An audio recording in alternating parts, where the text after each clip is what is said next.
Est-ce que tu peux un peu nous raconter ton parcours en tant qu'entraîneur depuis quelques années? J'ai commencé donc en 2003. Ouais, 2003, donc ça fait 21 ans. J'ai commencé comme assistant, j'ai commencé donc très jeune parce que j'avais 23 ans. Mon parcours a commencé à l'Union Utoise à Oui avec Christian Lemaire à l'époque qui était un ancien grand joueur de basket en belge. Et j'ai commencé en tant qu'assistant pendant une année et demie.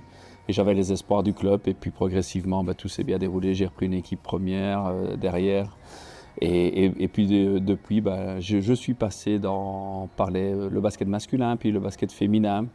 Donc toutes mes années ici, je suis plus ou moins 50-50. Et voilà, des expériences très riches humainement aussi, parce que j'ai eu la chance de grandir dans 4 pays différents. Qu'est-ce qui a piqué ton intérêt pour le basket étant jeune? Mon père était en fait kiné sportif, a toujours suivi des clubs professionnels en temps donc de physio. Et ici, moi de mon côté, j'ai eu cette chance de le suivre, d'être dans les vestiaires dès mon plus jeune âge, d'être derrière Giovanni Bozzi, Julia Marnegrave, des grands noms en Belgique aussi sur le coaching. Et donc ces gens-là, je crois, m'ont donné le virus. Et donc, pour moi, c'était très clair qu'à l'âge de 18 ans, quand j'ai vu qu'au niveau joueur, j'étais un peu limité, je n'arriverais pas à passer le cap sur le plan physique surtout. J'ai vraiment opté sur le coaching où finalement j'avais plus de plaisir que de m'entraîner. Donc, ça a été un choix assez facile avec le cœur. Tu as parlé de ta carrière de joueur. Tu jouais à quelle position et c'était pour quel club? J'ai évolué à Belle-Flamme. À l'époque, on était en division 3 belge, mais j'ai fait beaucoup de ma formation avec Pep Aster. À l'époque, c'était cadet junior FIBA. J'ai terminé à Saint-Louis-Liège en division 2. Derrière, justement, Christian Lemaire, qui était encore joueur à ce moment-là. Et puis, très jeune, donc j'ai arrêté pour aussi un petit peu des problèmes de santé, mais surtout plus de plaisir dans le coaching. Avec l'équipe de Fribourg, les Olympiques Fribourg, quels sont vos objectifs cette saison? Quelles sont aussi tes ambitions et tes projets pour les prochaines années? Cette année-ci, c'est une année un peu une nouvelle année pour le club parce qu'il y a un nouveau président, un nouveau coach, des gens qui étaient en place depuis 10 ans, qui ont fait un travail extraordinaire.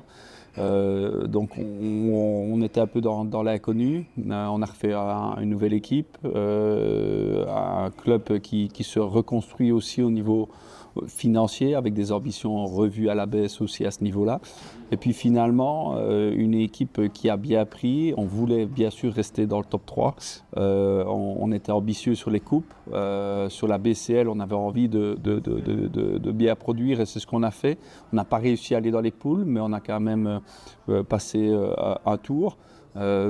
Donc finalement une année où il y avait beaucoup de curiosité et pour le moment elle est très positive. On a réussi à aller chercher la Coupe de la Ligue, ce qui équivaut un peu à la Leaders Cup en France et puis derrière on est premier du championnat maintenant assuré, donc on va avoir l'avantage du terrain. Donc finalement cette saison se déroule plutôt mieux que prévu. Et on prend tous beaucoup de plaisir et puis on grandit de semaine en semaine et après on verra. Le chemin est encore long pour aller. Il y a encore 2 trophées possibles. La Coupe Suisse dans quelques semaines où là on est en finale, donc ça c'est génial. En plus chez nous à domicile. Et après les playoffs qui commencent déjà fin de ce mois-ci. Et on verra un peu sur des séries de playoffs. On sait que les compteurs sont remis à zéro. Mais voilà, sur les 4 trophées possibles, entre guillemets, parce que pour moi, être premier du championnat à la fin de la saison régulière, c'est comme un trophée. On en a déjà 2 sur 4 et on joue une finale de Coupe Suisse le début avril, donc une saison qui est intéressante. Et tu t'attendais à avoir de aussi bons résultats cette saison parce que vous êtes premier de la Ligue avec une avance un peu confortable sur le reste de la Ligue? Non, parce que cette année-ci, en plus, on voit que le 2e, 3e, 4e ont 7 défaites. Nous, on en a qu'une. Mais on a eu aussi un peu, dans une saison, il faut un peu de chance aussi. On a eu des situations où le ballon a tourné pour nous. Et finalement, on se retrouve avec une défaite. On pouvait pour le même prix en avoir l'une ou l'autre en plus, mais l'esprit aujourd'hui a souvent fait la différence et on a réussi à chaque fois aller chercher ces matchs très serrés. On est dans une ligue où l'avant-dernier a 9 victoires, c'est énorme. Donc tout le monde bat tout le monde, c'était pas évident, c'était pas écrit à l'avance, mais on prend, on prend. Qu'est-ce que tu souhaites développer pour le futur? que ce soit donc pour Fribourg Basket ou même ailleurs, si tu as d'autres ambitions? Déjà, m'occuper de Fribourg, quand c'est mon employeur et aujourd'hui j'ai envie de tout donner pour ce club-ci. C'est de grandir aussi avec l'académie qui est mise en place, avec la formation des jeunes, avec le mini-basket, vraiment un investissement total au niveau esprit. Un coach de club, ne pas être qu'un coach d'une première équipe finalement, c'est essayer aussi d'apporter quelque chose dans l'esprit club et c'est ce que j'ai envie de faire et développer ici sur mes prochaines années qui j'espère seront à Olympique Fribourg. C'est quoi le moment dont tu es le plus fier dans ta carrière?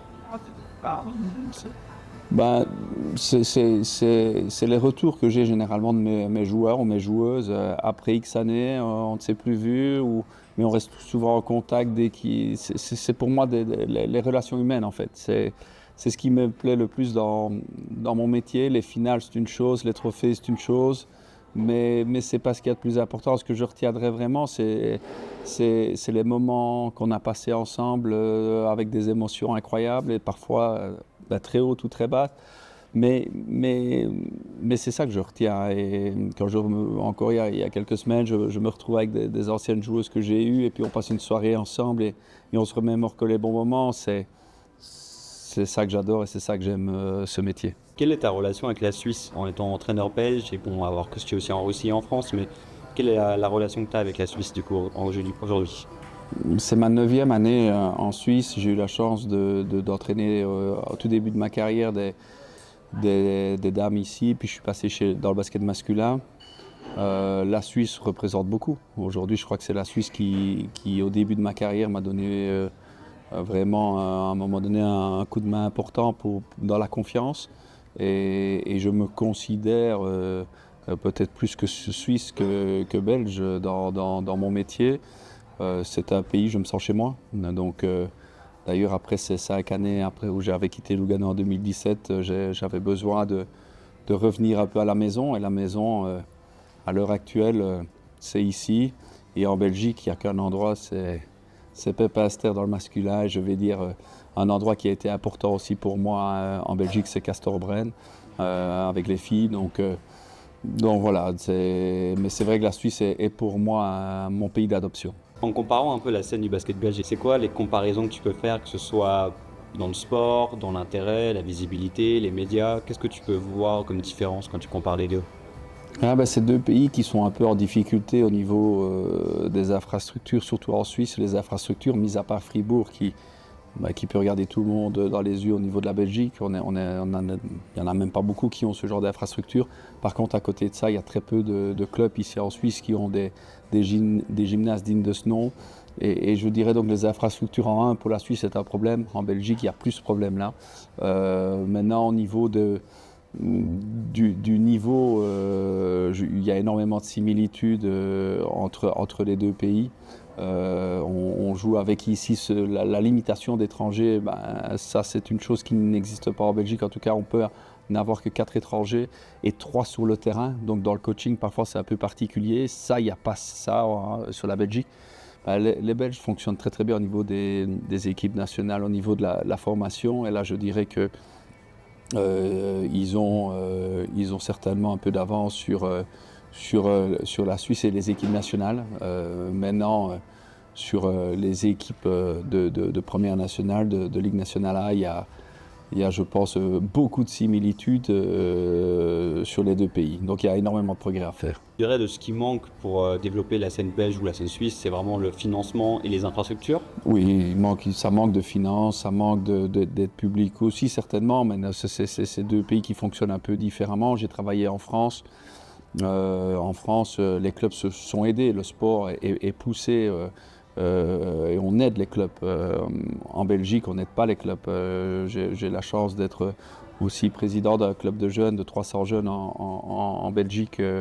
Et on ne nous aide pas, il n'y a pas les infrastructures, on ne nous aide pas au niveau économique. Si on veut subventionner un peu nos coachs, etc., il faut vendre des gaufres et des spaghettis et faire plein de manifestations. Alors voilà, c'est comme en France, il y a vraiment de l'aide au niveau des maires, des villes qui n'existent pas chez nous. Et ça, c'est un ne peut pas comparer. On passe maintenant aux deux dernières questions. Est-ce que tu suis encore le développement du basket belge, que ce soit par la présence de Toumani Camara ou par l'équipe nationale, comme tu as dit? Quel est ton point de vue sur ces actualités-là? Je suis encore évidemment tout ce qui est la première nationale, surtout hommes et Castor-Brenne, parce que c'est un club où j'y ai travaillé, donc on reste attentif toujours par où on est passé.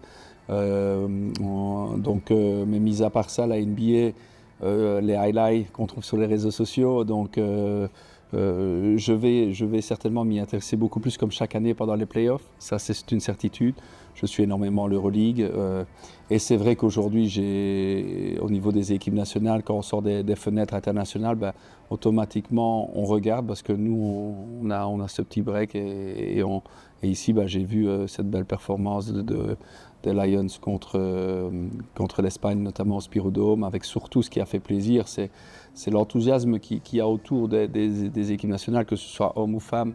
Et ça, je crois que la Belgique là-dessus a bien grandi et c'est intéressant et c'est beau de voir le monde qui suit nos équipes nationales.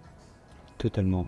Est-ce que tu es en mesure, sur base des highlights que tu vois en NBA, de pouvoir pronostiquer un champion NBA cette saison? Je ne risque pas d'être bon là-dedans. Je préfère faire joker. Parfait. Dernière question, qu'est-ce qu'on peut te souhaiter pour la suite de ta carrière? De garder toujours autant de plaisir. Je crois que je suis un homme chanceux de vivre de ma passion et essayer de garder en fait ce feu qui m'anime tous les jours aujourd'hui pour rentrer dans ce gymnase et puis le plus longtemps possible. Voilà. Ok, super, merci beaucoup. Thibaut. Voilà. Voilà.